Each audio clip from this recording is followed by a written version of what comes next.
Awesome. Just Hey guys, how's it going, everybody? This is Seth, keeping it real with Dan the man. How you doing, Dan? good and you. Thanks for having me on again, Seth, and hello everyone tuning in. Thanks for inviting me back, and Guys, I'm excited for today. This is Seth, keeping it real. Sorry about that. Dan sorry. There we go. Got it. I always forget that. Well, sometimes I forget that. I had my YouTube tab open, and so it comes on right after. There's a feed there. Hey guys, thank you so much for being here today. We are right now talking about how to source, and Dan and I have now decided every Tuesday we're just going to do the Seth and Dan show, and we're just going to walk you through everything we can on how to do private label effectively. And up to this point, we've discussed a lot. We've talked about researching the market.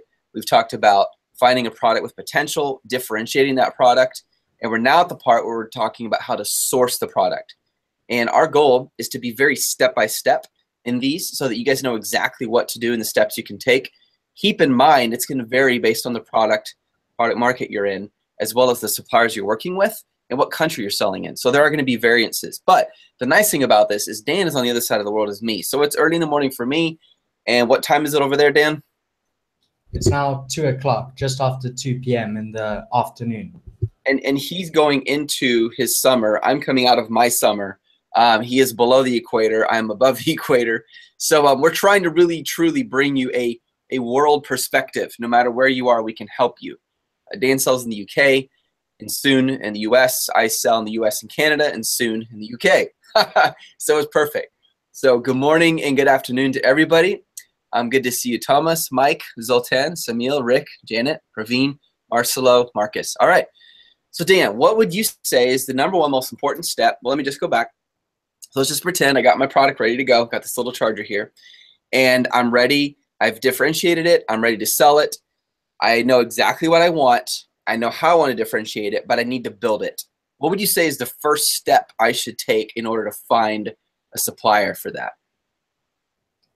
Well, that's a good question, Seth, and I think it leads really well off the last webinar we did, where we went into up to the point of actually vetting that product and saying whether or not it's worth going ahead with based on all of the costs and everything.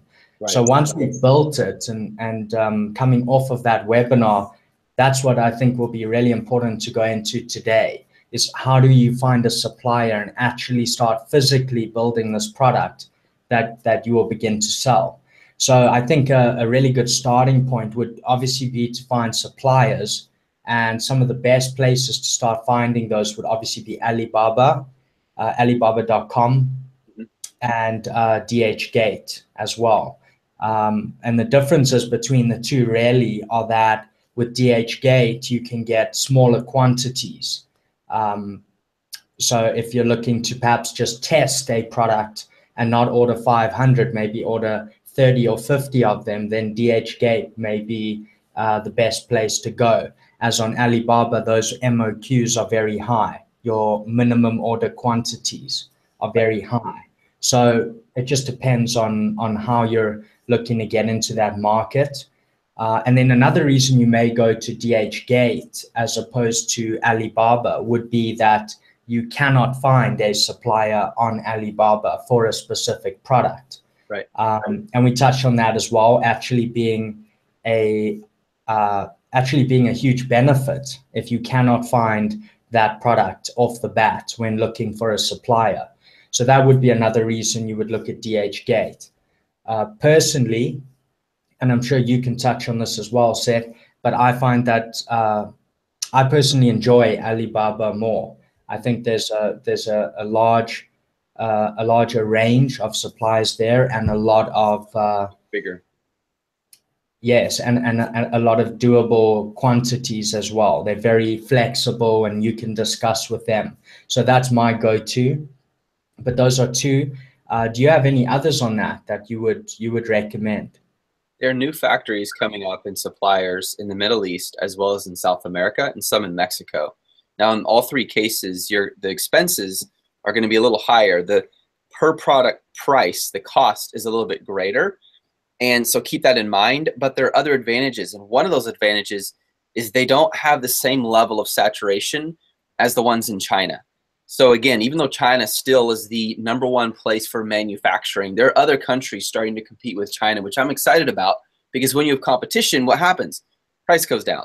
When there's demand, but then you have competition going up, all of a sudden people have to drop the price to stay competitive. You can find these on Alibaba.com. You can find out what country they're from. So even though over 90% is from China, you have suppliers even in the US on Alibaba. A lot of people think Alibaba, China. Well, yes, it was started from someone, a school teacher in China, and it's primarily Chinese suppliers. But remember, everyone, it is a phone book. And so there is a new friend I have who lives in South America. He goes around and he teaches people how to build private label, how to do private label. Amazing guy. He'll probably be attending our conference in March 2018. We had this long conversation. He shared his story, how he's working for this corporation. He moved up to the VP.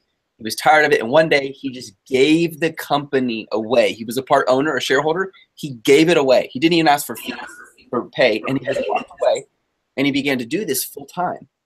And so he has contacts in South America, places like Guatemala and other places down there where he's actually able to go out, find suppliers. They cost a little more, but for people there, it's a lot easier because it's in their country. And for me, living in Austin, Texas area, if I just drive a few hours south, I'm in Mexico. So when we start selling in Mexico, one of my goals, Dan, is to use suppliers in Mexico and see how that goes. So I just want to remind everyone, don't feel limited just to China. It is the primary place still. That's why I'm flying there in October, but it's not the only place. I'm going to grab a question, Dan, that came up already, and it's super relevant at this point. It's a great question. Omar says this. Great question, Omar. He says, if the factory labels my product, they might start selling on Amazon. And if another company, such as FBA Transport, does it, they might know the source and do the same. Is there a better third way? What are your thoughts on this, Dan? And what would you do in that situation? Okay, Seth. So I think this, this is a very good question. This is actually something we were discussing just before we thought would be great to touch on. Yeah. So brilliant question. And this is a difficult question to answer because there are different options you can take. So I can give you two options. And the first was that this happened to me, as I touched on in a previous video. And so I looked for a way to try and avoid your idea, your product, your differentiation, your bundle, whatever it is you do, being copied. And so I wanted to use perhaps multiple suppliers for the different components of the product and have it shipped, for example, from supplier A, the main product, and supplier B, the accessory to that product, right? Both shipped to point C, which would be the agent. And this would be an agent on the ground in China, a sourcing agent. And these are agents who can receive inventory for you, label inventory for you, and then, of course, ship it off to wherever you need it to be shipped to. And they'll also do many other services you can look into, but we won't get into that. But that was my strategy, in that it may keep these other end suppliers none the wiser as to the full product, and that way protect the idea. But the problem is, and we touched on this a little bit in a previous video, was that everyone's watching Amazon. So regardless of whether you do this or not, everyone's watching which products are selling well on Amazon, other sellers and suppliers, because those items that are selling well need supply, and so the suppliers are looking for that. And obviously they're selling well, and they're great opportunities for sellers. So in my opinion, you're going to spend a lot more money doing this, and therefore it is not worth it, because you're going to spend a whole lot more money and time and add a lot more logistics to the process. Right. And everyone is going to see this idea at the end of the day anyway. Right. And so China, they can go to Amazon.com and look at what you're selling. They don't even know it's you, right? If you source it from two different places, but they can still find it. They have access to that. And one of the lawyers at the conference I spoke at last week, you know what he said, Dan? We did a live Q&A. He said, your number one competitor right now, more than anyone else, it's not your fellow people in the UK or US or Australia, it's China. Not to strike fear into your heart, but it's China. It's your #1 competitor on Amazon.com. For sure, Seth. So I can, I think the actual best way coming off of that, although that seems like a viable strategy, Right. I think the best way is to keep your cost per unit as low as possible without obviously deteriorating the quality of the product. Keep the cost of the product as low as possible. So remove these extra logistics and aim to try and get the bundle, the differentiation, the accessories from the same supplier if possible. If you can't, that's okay. Then ship from supplier B to supplier A, who will bundle it for you with the main product. So I would say the aim is to keep that cost per unit as low as possible, and then get up and moving as fast as possible so that you can stay ahead of the market. Yeah. So that's what I would say. Is either way, it's a risk. So limit your cost, limit your time, and get moving with it. That's really key. To move as quickly as possible. It's the same concept of either differentiating very strongly or coming out with a new product or a combination of other existing products into a new one. Because here's a truth that remains to be true around the world, Omar. It is better to be first to market than to be the best. You will have a greater market share. I'm not saying produce junk, not endorsing that. If you produce junk, that's what you're going to get. You're going to get the kind of customers who just want a cheap thing and then they want refunds and all that. You want to produce quality, but it's more important to be first. So if someone came out with an adapter already and I want to come out with an adapter, mine needs to be significantly better and different so that I am first to market. So even if someone else came out with one as well, if you're first to market, you will maintain the majority share. That is exactly what Yeti did. They started, someone in Australia made this thing in some like back garage area. They made this. It ended up in Yiwu, China. A couple of guys found it. They said, we can market this better than anyone. So they took it. Someone else made it. They didn't come with the idea, but they marketed it. And that's why they continue to sell the best, even though there's tons of tumblers out there and all these different versions of drinking ware. They still make the majority of the market because they were first. Now, here comes another point. So how far do I differentiate it in order to beat them? Because, I could sell the same thing. That's one option. I could change the color. That's a slight option. I could change the packaging. We're still talking about perception value. I could change the actual quality, like the literal material. That's real differentiation now, real value. I could bundle it. I could make it a combination of two similar products into one that has two purposes. A few people on our team have done that and they're very successful. Or I can make a completely new kind of adapter. So you guys look at it as degrees of how much, the more you differentiate all the way to a brand new product, the greater chance you have. Now the risk goes up with that too. Keep that in mind. The more you change it, the more risk, because it hasn't been directly tested, right? You're taking two different ideas, for example, putting them into one new product, but no one's really tested this, so it's new. So most likely it's going to do well because these individuals do. And I'm not talking about bundling now. I'm talking about creating a new product that combines the functionality of two separate products. But at the same time, even though the risk goes up, you still have market data to prove or to vet this is probably going to work, but your risk goes up, but you also are first to market. And that's really hard, even for a Chinese supplier, to beat. The other option, and I have not known this for very long, but this is very, very helpful. I'm going to share with you guys a link. It's called WIPO, WIPO.int. This is the equivalent. Here, I'll chat it in the chat room for everyone. And I'll chat it to you here in our Google Hangouts, Dan, so you have it. This is the equivalent of Asian IP, intellectual property. So you can protect your copyright. And copyright would be photos, the bullet points, the product description. Even though they're owned by Amazon, you can still legally get someone removed if you can prove they're using what you posted. And you can protect your trademark. In other words, your logo, the name of your brand, your store, all of that. You can protect it using those. So now at least you're selling your product. If someone over here is selling something similar, that's fine. They're in a different listing. But if they try to piggyback in yours, you're protected. And then, of course, the next step is to get it patented, which is obviously the most expensive.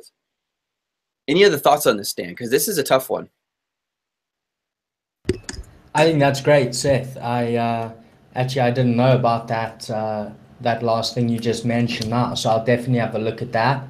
But in terms of, I think speed and keeping the cost as low as you can is probably the best way to make it inconvenient to copy, as well as also doing a very strong launch if you can, to get that initial social proof that your product is good.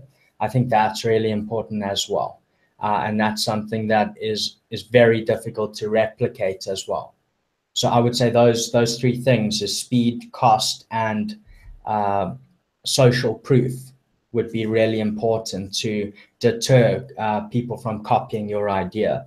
Of course, as you touched on, there's the patents as well, but that's going to depend on what you do. That's much more complicated in that you might need to actually innovate, bring a brand new product to market, and then actually patent like a mechanism in the product to avoid replication.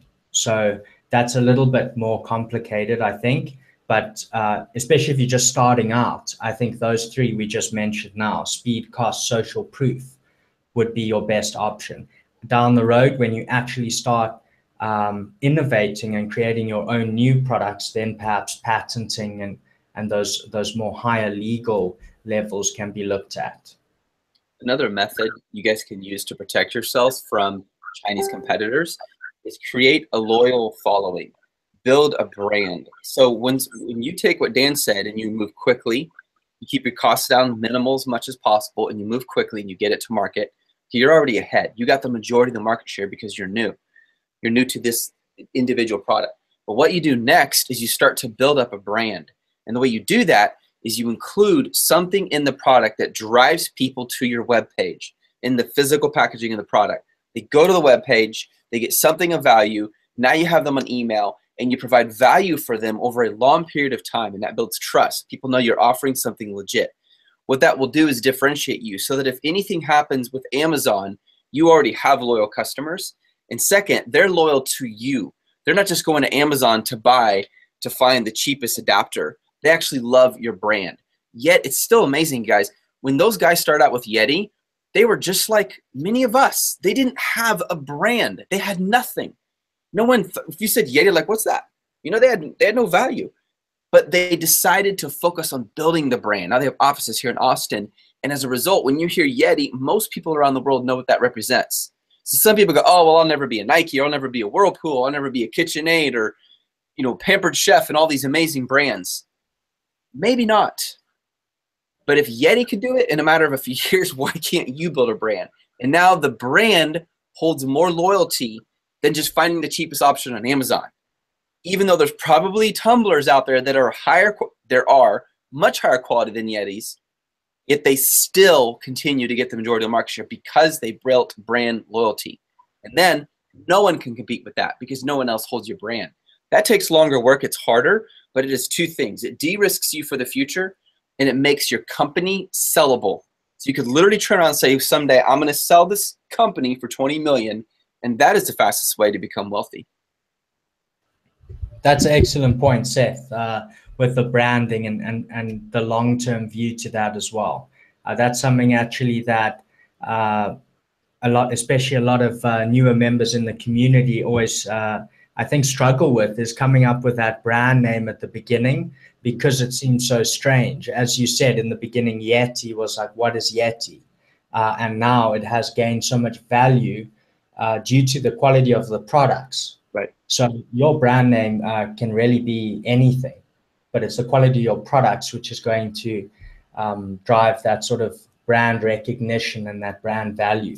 But maybe we'll touch on brands in another session. That's a whole session right there. Absolutely.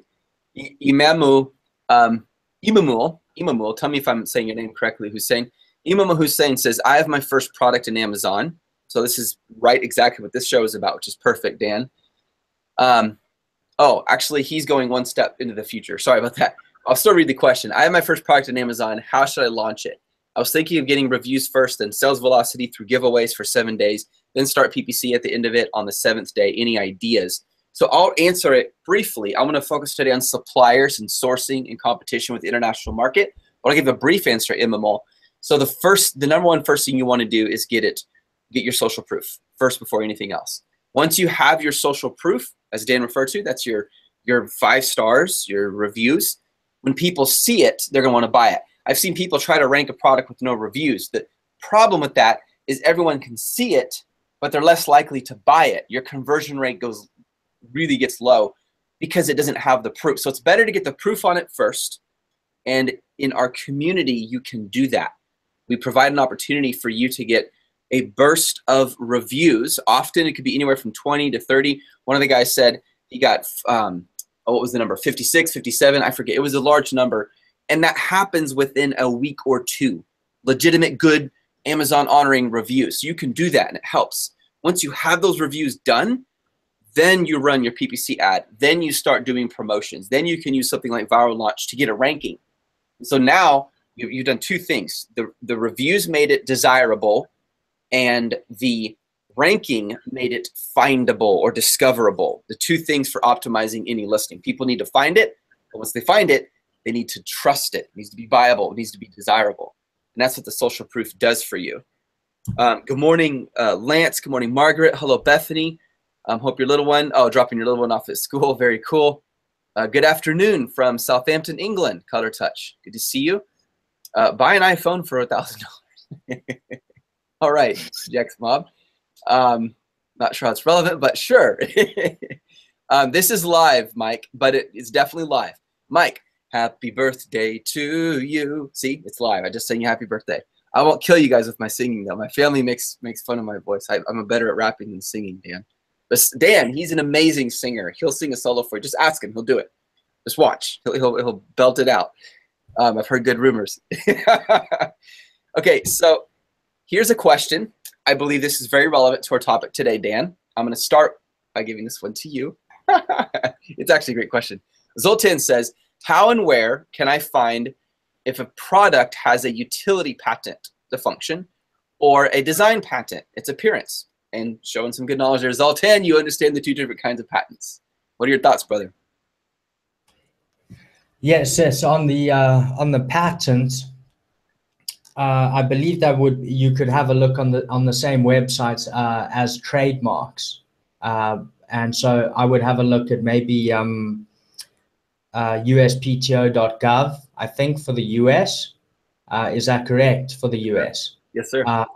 And then gov.uk would be the one in the UK, and whether they have lists of the patents for products selling in those regions.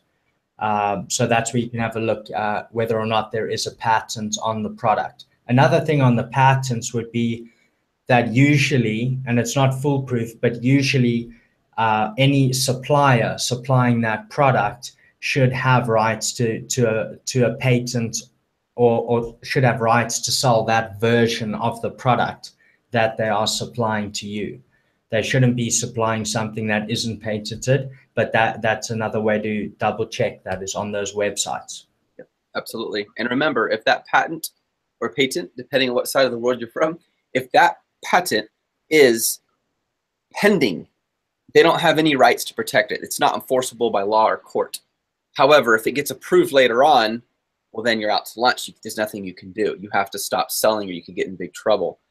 The other thing you can do, Zoltan, is search the name. In the name, find something that's unique. You know, if it's an adapter cable and it specifically says, you know, USB to lightning cable, you might, that's a bad example because it's so generic, but you get the idea.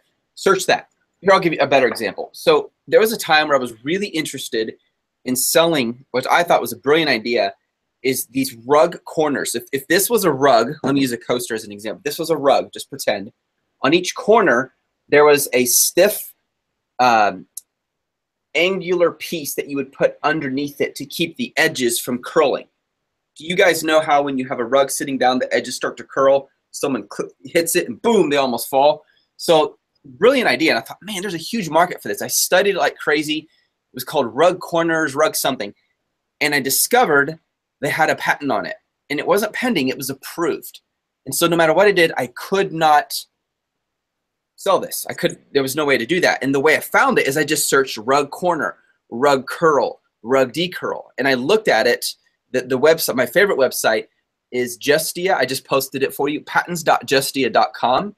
It's not a government website. It's a lawyer website, but their patents are more organized than on uspto.gov. And I don't know about uk.gov. I haven't used it for patents at all. But that's another way you can find it. Patents have to, even the pending ones, they have to be listed. And then Google also has a whole collection of all of them too. And go in there and find out if it's pending or not. And find out what exactly are they protecting. Because if they're protecting the function, if it's a utility patent, those are much, much, much harder to get around. Like if you can get a utility patent on a device, your protection is far higher than if you get a design patent, okay? And so if it's a design patent, it might be, well, look, the design is, you know, they have this little edge right here, and that little curvy edge looks nice on the rug. It's related to appearance. That's easy to get around. Just don't do that design. Do something different. But if it's about the function, and in my case it was, these rug corners were to hold it down to keep it from curling, I can't get around that. Doesn't matter what my design is. If I create a product that's essentially doing the same thing, using the same idea, then I cannot sell that product. Okay, so we have some really good questions coming in here. Dan. Okay, James Pilgrim says, question. I need to create a cable that does not exist on the market for a popular device. Is it safe to have a Chinese supplier make this for me, or should I look elsewhere to protect the product? So my first question is, James, if this product, this cable, doesn't exist on the market, before you even touch a single supplier, I would talk to a patent attorney and find out if you can get it patented. I would protect it first. Second, I would go to wipo.int, wipo.int. In a previous show, I realized I said wipo.com, and that's like a completely different website, and I feel bad. But with wipo.int, this is the international version of trademarks and copyrights. And if you can, get it protected before you ever have a Chinese supplier do it. If you can't get that done, then I would not have a Chinese supplier source it. I would find someone in the US.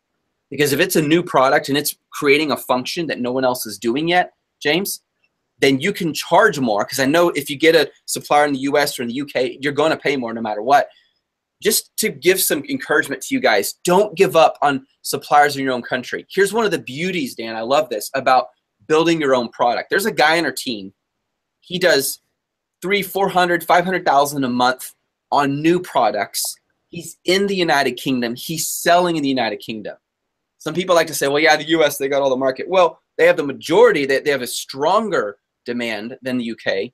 But the UK, there's a lot of opportunity. And guess where his suppliers are, his manufacturers? They are in the UK. How does he make money? How does he have a profit margin? Because they're new products. These products are new. They're meeting a need he knows is there, but they're new. Therefore, he can charge more because he's the only one with this kind of product. Later, other people entered, but he was first. And that's why he's doing so well. Did it cost more time up front? Yes. So back to James' question. I don't know if there's anything you want to add to it, Dan, but my first thing would be, if it's a new cable, brother, protect that cable. First, get it protected. If you feel like you've discovered something that's really going to make a difference, first protect it. And if you can't protect it in China, then have it manufactured here. Now increase your chances of success, because as soon as a Chinese supplier makes it, like you're paying them to create the mold, well, now it's just so easy for them to sell. That's another advantage of a very new product. And guys, I know it costs more up front. You're going to have to pay for a mold. You're going to have to pay for them to build build the machine in such a way that they can create a product they haven't created before. But if they do that in China, now it's easy for them to sell it, you see? And that's where you might consider a supplier in a different country like your own, or two different factories doing different parts, have them ship it to where you are in the UK or the US, and then you assemble them together, you see? And that way, neither of them actually know it. Now, it's true, they can still find it on Amazon.com, but they're going to have to spend the money to have the other part produced. See what I mean? That the other factory's doing. You make it easy for them if you're having them make it for you. James, let me know if that's helpful. And Dan, do you have any added comments or thoughts on that, brother? No, Seth, I think you covered everything. I think that's a brilliant way to approach that, is avoid giving that idea away, because it can happen very, very quickly. Yeah. So I would definitely follow your advice on that. Dan, do you think, says Marcus, do you think it is better to have a freight forwarder ship your goods directly to Amazon or to your warehouse first? So in my opinion, and for me, I ship straight to the warehouse, obviously because of my location. It would make no sense for me to ship here. But in general, I also think that is a great way to do it for anyone, regardless of where you live.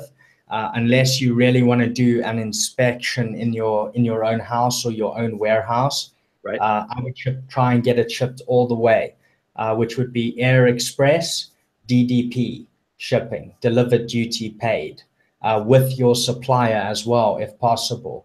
Right. So that just kind of rolls into that point, is that if you can negotiate the manufacturing with your supplier and then also the actual shipping of that order, if you can do that, that can be very cost effective because you're spending more with them. Usually they can, it can be more cost effective than doing the shipping separately. So that's something to consider, but definitely DDP, Air Express, all the way to the warehouse. But of course, that requires you to have labeled all your inventory correctly beforehand. Right. You don't want to send it unlabeled. So just make sure you've definitely sent off the labels. And we can go through that process quickly if you would like. Actually, let's jump back to our original topic. I'm going to share my screen. Give me 1 second. Let me know when you can see it, brother. Okay, I've got it. Perfect. Okay, so I'm sharing my screen here, guys. So I want you guys to see exactly what are the steps you go through. I know Alibaba remains the most popular place to find different various things. Let's just pretend I'm looking for a leather wallet. That's what I want to sell. And I have my own idea of a version of it. It's going to be very differentiated. So Dan, I'll let you talk us through, where would you go? And let's talk about vetting that supplier. How do I find a supplier I can trust as I look at leather wallets? So just walk me through what you would recommend. Okay, great, Seth. So what I would do here, and I think you should, again, just talk occasionally, just interrupt me. That way they can see your screen as well. Oh, yeah. Thank you for that reminder. Otherwise, people are like, where is he clicking? I can only see Dan's face. Sure. Right. I think really important will be to actually, on your screen, to tick off those boxes just below there. So your trade assurance, your assessed supplier, and your gold supplier. That is just a way of vetting the suppliers off the bat before you actually insert your search term. Perfect. So what I did, guys, I clicked at trade assurance, which means third-party escrow. When I buy the product, the supplier doesn't touch that money until I sign off and say it was delivered happily to my house or Amazon. It'll filter out to show only those. Gold supplier, which means it's been pre-qualified. And assessed, which means they've had an actual third-party inspection. What's that, Dan? I can't see your screen right now, Seth. I can see you. Oh, that's weird. It must have turned off somehow. Let me. It just popped out. Here, give me 1 sec, guys. Sorry about that. It's really weird. It just turned off. Okay, I'm going back. Let me know if you can see it again. Okay, great. There we go. Okay, so I'll just walk through it again. So trade assurance right here. That's escrow, protects you money. Gold supplier, they've been assessed. And assessed, they've been pre-qualified. And assessed means there's been an actual inspection. Someone went to the factory and inspected it. Now, I just want to say, guys, don't just make this the final word, okay?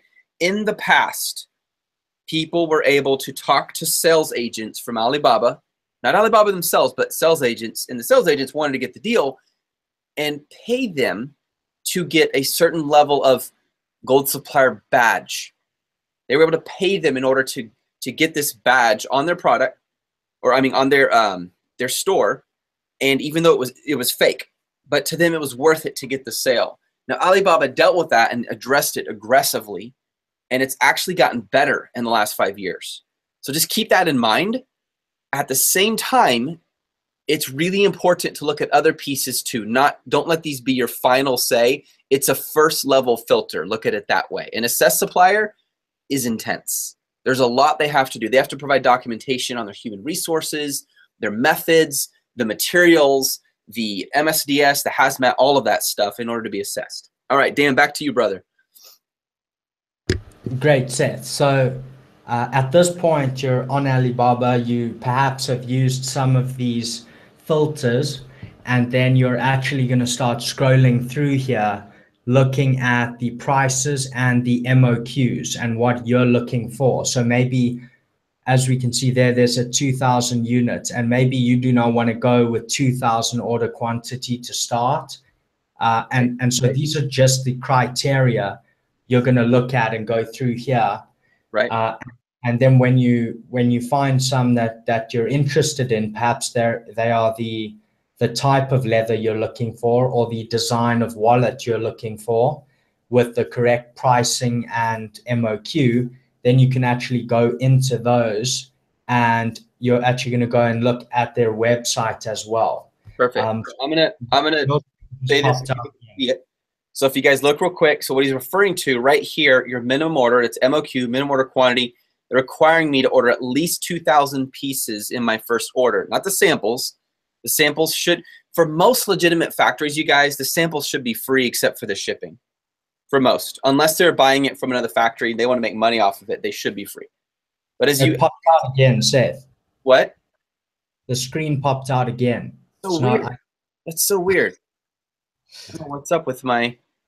I know. Sorry, I'd rather interrupt you than you go ahead. I appreciate it. Can you see it now? Yes, there we go. Okay, so I'm going to go back here. I'm going to click on this, and gold supplier, and assess supplier. Okay, perfect. All right, so what Dan's referring to, you guys, is you can see right here we have 200 pieces minimum order quantity. We have 6,000 pieces minimum order quantity. It helps me know how quickly can I get in. If I'm a new seller, don't have as much money, I'm going to probably want to go with a 200 piece MOQ. However, chances are I'm not going to be able to get as good of a deal when I buy larger orders. So if you see a high MOQ, oftentimes that is an indication the factory is very legit, because they're massive and they've been doing this a long time, and it's only worth their money if they make you a large amount. So don't always shy away from this. A lot of times you can negotiate and you can talk to the supplier and say, hey, here's what I would like to do. Would you be willing to do this for me? And I've seen people get the MOQ down 10 times less what they say on the site. Can you speak to that? How would you, let's just pretend, Dan, I really like the supplier, okay? And I want to go with them. So I'm going to hit contact a supplier. What would you recommend I do in this situation? What would I say? Okay, great. So as you saw Seth do there, you're just going to click on contact supplier on their listing. Right. And at that point, one of the best ways I think to approach them would be to actually act as a purchasing agent. And you may put your own personal spin on this, but I'll share a little bit about what I do. And then Seth, I'm sure you'll have a lot to add. But I will approach him as a purchasing agent for multiple clients. And one of my clients needs a product to add to their product line, and they're looking for a very trustworthy, reliable supplier of that product. So I'm basically an intermediary for my client, and you're speaking to an intermediary for that manufacturer. So it allows you to negotiate a lot better, because you're sort of on the same playing field, and you have time to go and check things with your client, as opposed to saying, I'm not okay with that. Okay, so tell me if you can see my screen, brother. Can you see my screen? No, it's gone again. Okay, here, let me go back. It really is strange how it's doing this. All right, I'm assuming you can see it now? Yes. Okay, so I'm going to say, hello, I'm the purchasing agent for multiple clients. One of my clients needs a product to add to their product line. They need a trustworthy supplier they can work with for some large orders in the near future. In the near future, in the new future. Okay, anything else you'd add to this, Dan? So I would see what they say, but I would note that the client is very successful and sells quite a few units. And then I would ask about just a confirmation of their price and their MOQ. And then it may be in this email, this mail, or the next, that I would explain that perhaps my client is not willing to do that many units, although they would do that amount or more in the future. They're willing to perhaps do 1,000 units to start as a test order. And then I would try and negotiate in a way that would allow us to receive the price per unit at 6,000 units, but for only 1,000 units. And the way I would try and negotiate that is explaining that the next order would be 6,000, but a test order is required to build that trust. All right. Did we lose my screen again? No, we still got it. Strange. Okay, cool. Let me get the spelling right. So guys, you can see my screen, and please guys know, you don't have to do this word for word, but it's just to give you an idea. So what Dan means by being a client, he represents multiple companies. He's the purchasing agent, but he doesn't have the final authority. It adds a little bit of respect and austere to your name so that they might take you more seriously versus saying, hey, I'm a little business. We just started out of our garage. It's me, the mom and pop shop with a couple dogs and a couple kids. And you know, we're running out of food. Could you please help us out so we can start our dream on Amazon? Probably not the best way to go. May not take you as seriously. So notice what we said here. I've noticed you have a strong presence in the leather industry and sell quite a few units. My client is not willing to do 6,000 units for our first order.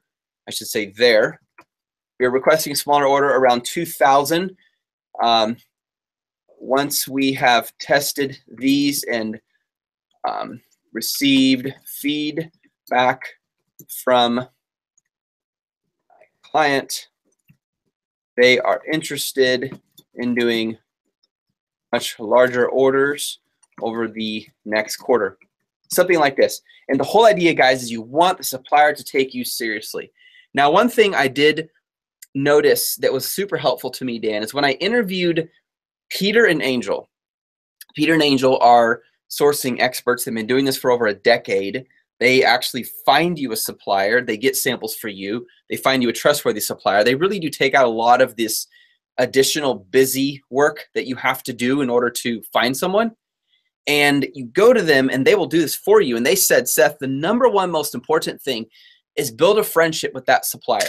So Chinese value friendship greatly in business. And a lot of times they have seen, this is amazing to me, Dan, it's not a guarantee.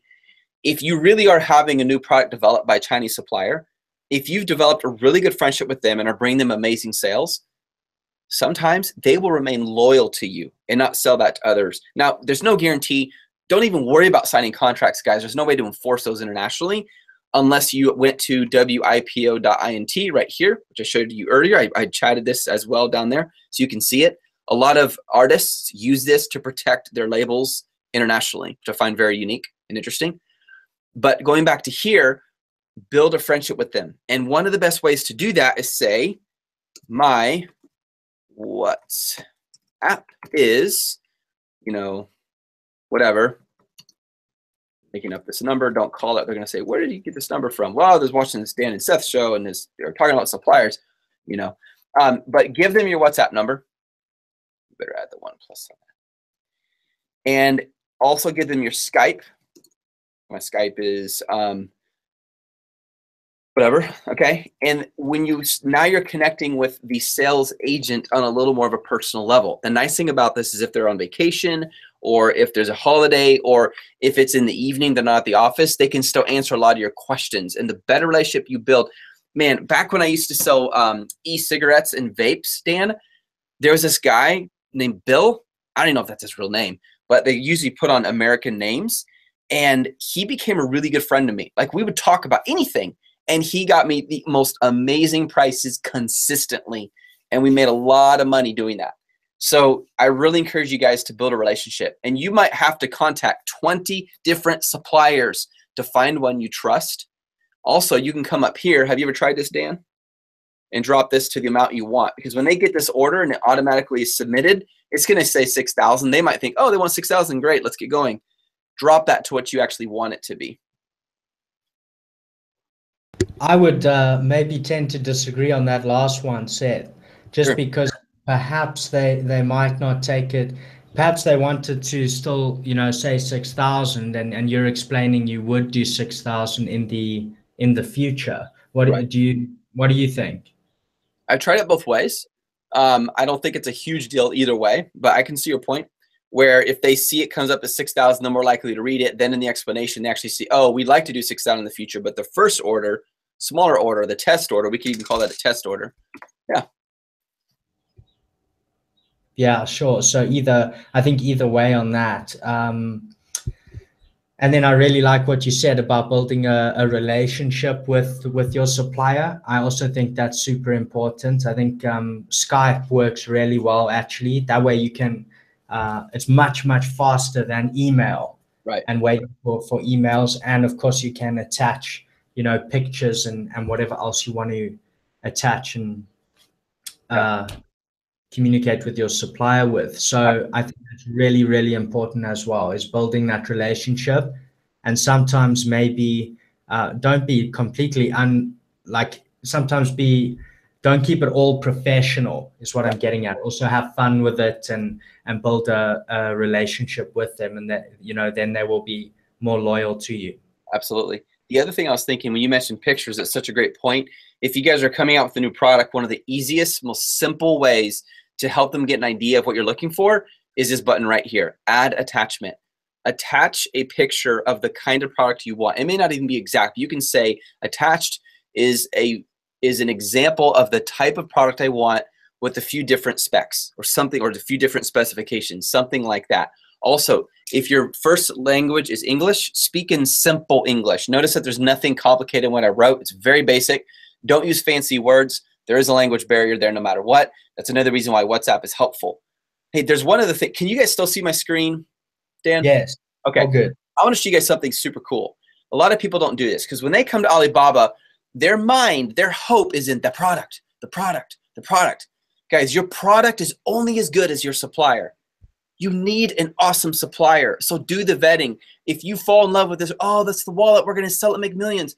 If you have a crappy supplier, you're not going to make millions. You're going to create headaches and lots of clusters and migraines for you and your business. So one thing you can do is after you've clicked on these three buttons up here, click on suppliers. Notice it says products here. Whoops. And then it says suppliers here. If you click on suppliers, this can help because now it's showing you suppliers that somehow are connected to Leather Wallet. It's not a guarantee they can make it. Most likely they can. You can already see some textile type stuff here. And go through and vet these suppliers. Okay, so for example, you can see this right here. It shows you their transaction level, capacity, how much they can produce a month.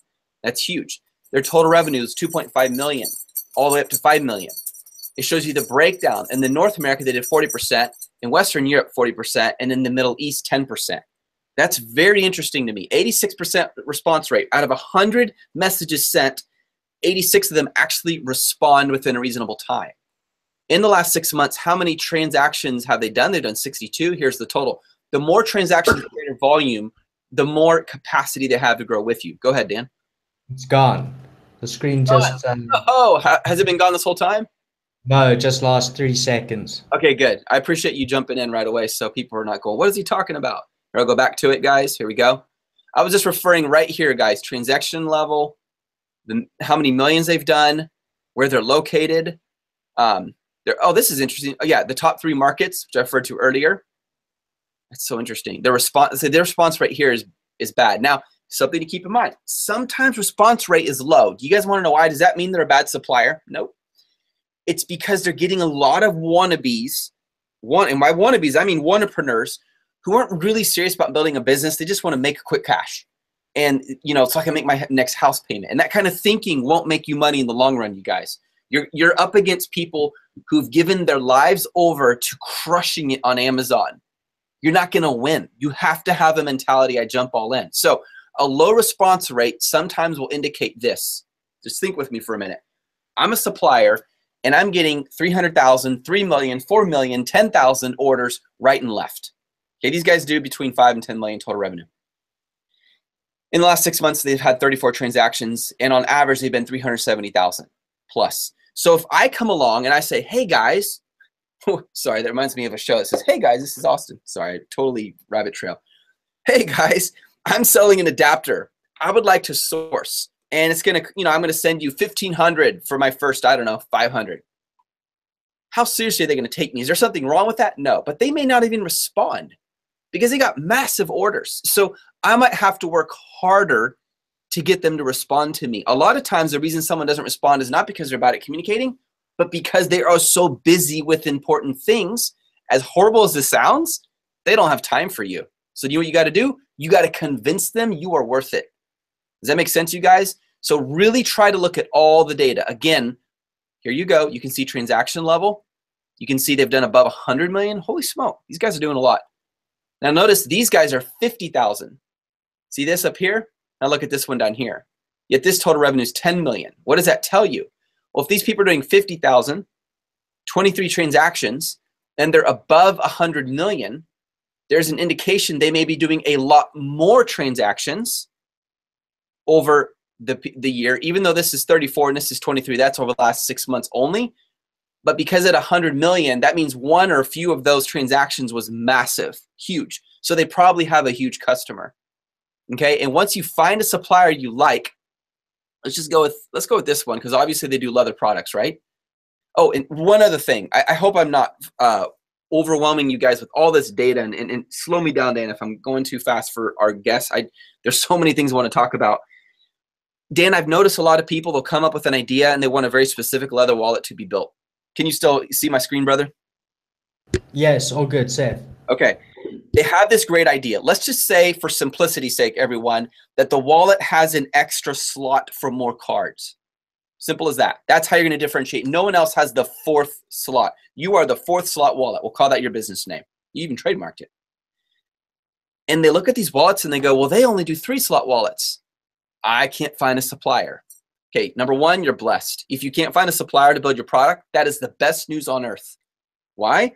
Because that means probably a lot of other people who had the same idea get discouraged and give up. They want something easy, which means the competition is going to be fierce. Find a supplier who builds the kind of product you want, in this case, leather wallets, and tell them you need a 4th slot, which will cost you more up front, but it'll decrease the competition in the future. Does that make sense, you guys?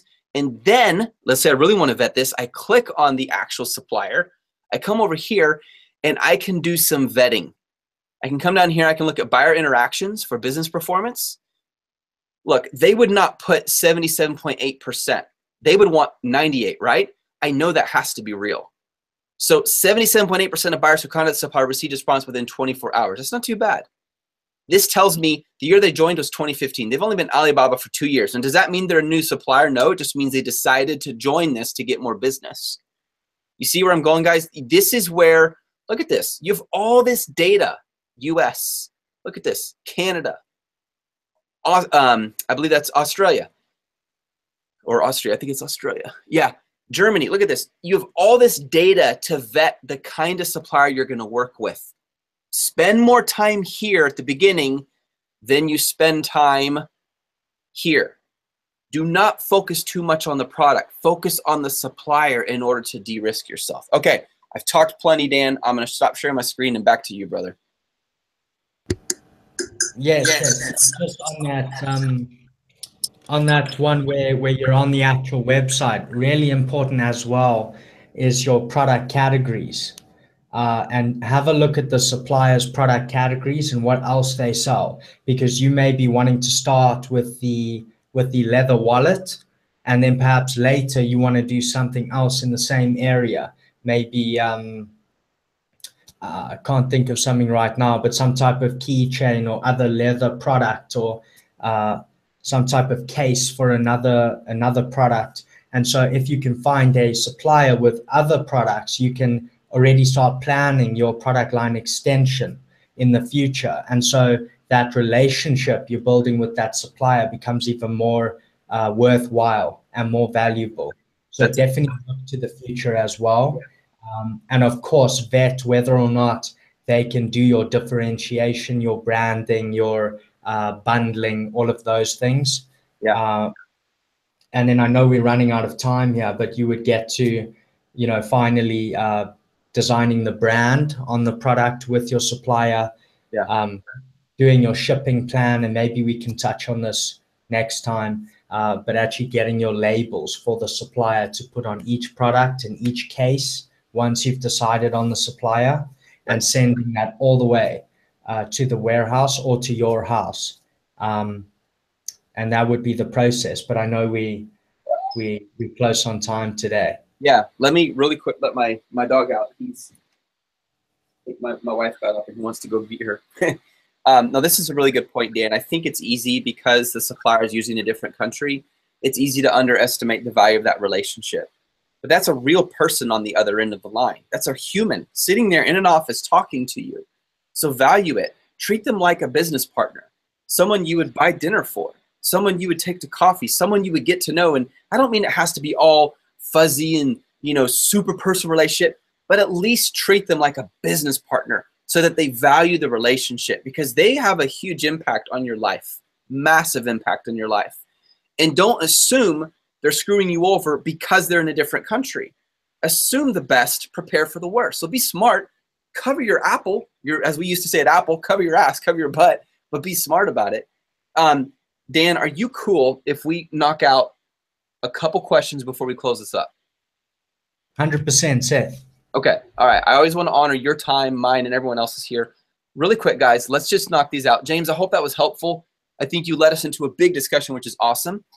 Let's see. What are your thoughts on Skyping with supplier representatives? Can that strengthen relationships? Absolutely, Sam. And I bet you wrote that before I shared that exact point. Yes, absolutely, brother. But on that, sorry for interrupting you. Sure. One thing I do not like to do is Skype video calls where it's actual audio, actual video. So if you're referring to that, do not get like deterred when they say no towards that. It's just that imagine you were communicating in Chinese. Right. It would be much easier for you to analyze the text and reply appropriately rather than actually be speaking on video and then perhaps lose a customer. So from there, just look at that from their standpoint as well. It's much more difficult for them to interact and answer you effectively live. Absolutely. And I mean, you know, communicating with them on text is more than enough. It works really well. But I just thought I'd throw that in there. I saw that the other day. Excellent, excellent point. Very good. Pascal says, I thought you would email them directly via Gmail or Outlook and not via Alibaba's site, or am I wrong? Dan? So on the Alibaba site is going to be your first point of contact, where you're actually going to say contact supplier on that listing. And then you can continue to negotiate with them there. That's actually what Alibaba prefers. But and then they can also contact you via the email you've signed up to Alibaba with. That's something to note as well. However, if you want rapid communication, easy communication, the ability to attach photos and pictures and whatever else, then get them onto Skype and WhatsApp. That way, if you're out of the house, if they're out of the office, and so forth, you can just stay in easy communication. And again, it breaks down that barrier. Yeah. It's one step down from fully professional. I'm only doing this for, you know, business purposes. It kind of breaks it down as, you know, let's work together on this and see what we can do on this. Let's try and take the market on this together and respect each other and keep each other's ideas confidential. And as you're working for a client and they're working for for someone else as well, you can really work together for each other's counterparts as well. So that's the way I would approach it. Definitely Skype. Skype works really well. Absolutely. Some people I know, they'll first send an email to 30, 40 different suppliers. Then they'll look at all the ones that respond, and then they'll share their WhatsApp and Skype because they don't want a ton of Skype contacts all of a sudden. The nice thing about Skype, though, is you don't have to accept the contact. You can wait. They have to request to be your friend on Skype before they actually can carry on a conversation. So very good info. Tom says, great live stream. Thank you, brother. Right now, I am logged into my Seller Central account. Do I list all variations in one listing or create separate listings for each variation? This is something we'll definitely cover. Dan and I will cover in a future show. But to short answer, you would list all the variations on one listing. Each one needs its own product identifier, such as UPC, GCN code, but it's all going to be under one listing, one ASIN. Asta says, this is Christina. Hello from Christiansburg, Virginia. Good to see you, Christina. Marcus, thank you, man. Absolutely. He says, great content you were covering here, guys. Thank you. Okay, Matt Bram says this. Seth, I found a great product, figured out how to differentiate, found a supplier that meets everything on my checklist. That's awesome place to be. Good job on doing all the homework. But the price is higher than I expected. How do I negotiate the price?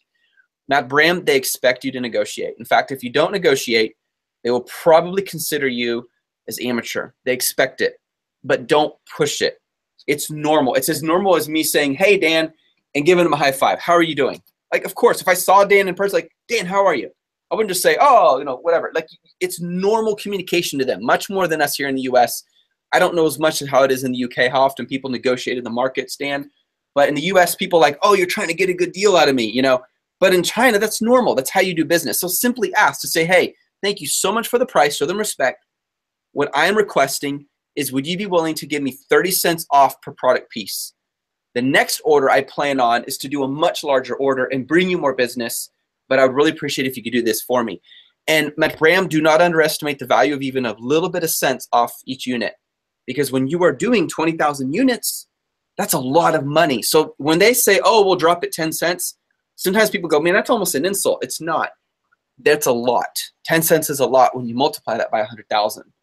Anything you want to add to that negotiation, Dan? So something you could try as well, and this is why it's so important to start off correctly with the supplier, as that you are a purchasing agent for the client. It gives you more room. But whether or not you've done that, something you can try as well is to incentivize a lower price per unit by offering the supplier full supply of that product category. So in other words, from now on, when we do any other products in this category, we will source that exclusively through you. Right. And this again is another good, important reason why you want to look at their website. But we will source all products in this category exclusively through you if you will give us X price per unit. They love hearing that. They love hearing that. Exclusively through you. That's what they want. Most suppliers expect you to hit and run. Get what I want? Next supplier, whoever's cheapest. So it's unusual for someone to say, look, we want to just work with you. They love hearing that. And when you come back the second time, that's huge to them. So keep that in mind too. When they said when you contact them, they're thinking, oh, I'm never going to hear from Dan again. So what's the best deal I can get right now? But if you, as Dan said, get their thinking about, wait a minute, I'm looking for long term. I'm not just shopping here. I'm looking for a supplier who can grow with us. That increases your value in their eyes quite a bit. Another question, great life. Okay, we already got that question. So Leia Burke says, I think you say it's Lay. Sorry, I'm terrible at pronunciation sometimes, guys. Do you ever get samples stuck in customs? I never have. I don't know if you have, Dan, but if they're using express shipping, such as DHL or FedEx or UPS, chances of that happening are very slim because those companies have their own internal customs broker. I had that happen actually, Seth. Tell us about it. Yeah, so I did sample consolidation whereby, and this is something you can look into, you have an agent on the ground in China, you have multiple suppliers, maybe multiple markets you're looking at, and you want samples from multiple suppliers, maybe in different markets, maybe the same. And you can send them all to one address, one agent address in China, and then get that shipped, consolidated. That means they put all the samples in one box and send it to you. So the international freight is a lot cheaper. So this is something you can do. I did this and it got stopped in customs and I had to wait, I think it was over 3 weeks for them to release the samples. So this is going to be very dependent on your country and what they do with, big shipments or smaller shipments. It's completely based on that, as well as what Seth said, in that does your agent or the supplier properly ship that, delivered, duty paid. Right. If they do not pay the duty, they're going to stop it at customs, and then you're going to have to deal with all of that, and it's a proper mission. Right. So hopefully that doesn't happen, but depending on their shipping terms and your border. And on our team, we have a couple, and they have a team of up to 20 people who live in China, and they actually provide a service. You pay for it, but it's a lot bigger discounted when you're a Just One Dime member, part of the team. where they can find a supplier for you. They take care of finding a freight forwarder. They take care of all of that, so you don't have to think about it. So if you're trying to scale quickly and you want someone else to take care of that and you pay a slightly higher percentage so they do that for you so you can keep focusing on building your business, that's something I would highly recommend you guys. Joseph says, I built my product in the US. Total material cost is $35 a piece, I'm assuming a piece, and it sells for $170. If you're looking at like 500% profit margin on that, that's awesome, Joseph. Or I believe that's 400%. Would it be wise to have it manufactured in China and cheaper? Yeah, that depends. If your product, you built it in the US, it's a unique product, you've got to protect it first, number one. If it's only costing 35 and you're gonna sell it for 170, I wouldn't go to China with it. Why not keep it here? Don't have to worry about customs. Shipping is cheaper. Yes, it would be much cheaper in China, but maybe in the future, once you have international protection, then you can look at a supplier, literally fly to China, build a relationship, have exclusivity with that Chinese supplier, and people do this, and then you drop your costs even more. My only concern, Joseph, and don't get discouraged by this, is a $170 product is difficult. The most expensive product I've ever sold, other than printers, which is more arbitrage, was a toy that cost around $110 to $125. It sold very well, but it's still beyond that repeat buy. I would test it out first, get 50 of them made, see how well it sells, get social media proof on it, or join our team and get the reviews on it, and then see how well it sells. I would really study the market on that, because a 170 is again, I'm not saying you can't do it. It's just people do a lot more thinking and hesitation when it gets over around the $75, $80 range. Great point, Seth. I think also on that, going to China, be very careful of that, especially if this is a bigger item, a heavier item, because your international freight can be half the manufacturing cost. Absolutely. So you might even get it at $25, but then the international freight is $12.50 and you're back to $37.50. It doesn't even work out any cheaper. So just keep that in mind. And then also, you cannot put made in the USA on that product, which is a very big selling point as well. But that's awesome that you're creating your own product. It's funny because even Apple, they understand the value of saying it was made in the USA, so they can't say that. So they'll say designed in the USA, even though it's assembled and built. Like, got to get the USA in there somehow. It's totally marketing. Like, the product is what the product is, no matter where it was built. But still, there's that perception. Oh, it's designed in the USA. Well, I'm in the US, so I feel a little more comfortable. Probably similar to the United Kingdom. Totally get that. All right, 2 more questions, guys. Dalia says, I made the mistake, of not ordering a sample. Hey, Dalia, I want to congratulate you on making a mistake. You did something. That's better than someone who's sitting here and they're not doing anything. And they're thinking, but not doing any. At least you made a step. It wasn't a good step, but you made a step. When I placed the order with the supplier in China, it turned out the product is crappy. What do you think I should do? Liquidate it. Look at that product as I just took, let's just say it's $2,000. I took $2,000 and I froze it. And I can't get that money. You took assets and you froze it. What am I going to do? I'm going to drop the price and sell it, even if it's crappy. Doesn't matter. Just sell it off. Get rid of it. Sell it on eBay, sell it on Amazon. I wouldn't recommend selling on Amazon because you're going to probably get some negative reviews and you could get some hits on feedback on your account, which can hurt you in the future. If your primary platform is Amazon, then get rid of it on eBay or create a second account. Use a different IP address so they can't track you and get rid of it. Liquidate it as fast as you can. Take that money and make a better decision. But thank you so much for sharing that and for your openness. MJJ says, I recommend build your product in the US. We do have better quality than anywhere else in the earth. Absolutely can be a huge help. Leah says, Australia, by the way. Thanks a lot for the insight. Very cool. Leah, you're in a good spot because Australia just now is about to open up in October. I hear we already did the application. Did you do the application, Leah, where you put in an application, say, hey, I want to sell?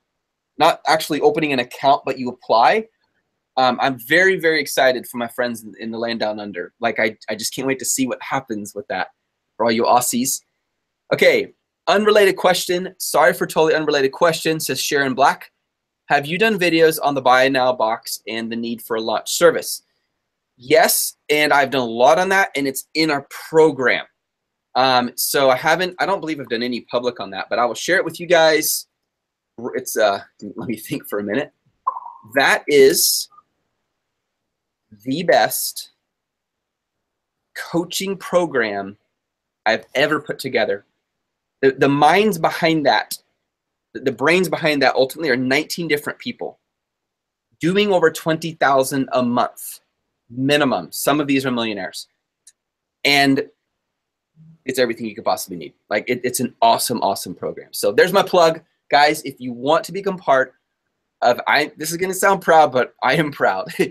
I'm proud of my team, of the most badass team on earth who can help you succeed. We will do everything we can to help you kick butt. Join our team. Price on that is sick. It's ridiculous for what you get. You're not just getting, oh, Seth coaching. It's a community of people who will fight for you and help you succeed on Amazon. Either way, we're going to keep providing you videos to help you out. But if you want to go deeper and you want exclusive, I mean, just right when you start, you have over 60 hours of videos and workshops just to get you going, not including 4 hours of live coaching every week. Dan is one of the teachers. He actually teaches specifically for people in Europe to help them out. Or if you're starting an account and you live in one country, but the Amazon you're selling on is in another country, there's challenges with that. Do I use Payoneer? Do I use World First Bank? What do I use? He can help you with that a lot. So, guys, I'm very excited about this. Just at least click the link. Tell me what you think. Either way, guys, I hope you have a super awesome rest of your day. Are there ways to brand your product so that within a year or two, others will be on your selling and listing? Yes, there are, Michelle, and you can do it in a way so that they're not on your listing. And we're going to talk about that soon. So, Dan, before we go, let's just really quick agree on what are we covering next week? Should we dig deeper into suppliers and then move into shipping? What do you think would be best, man?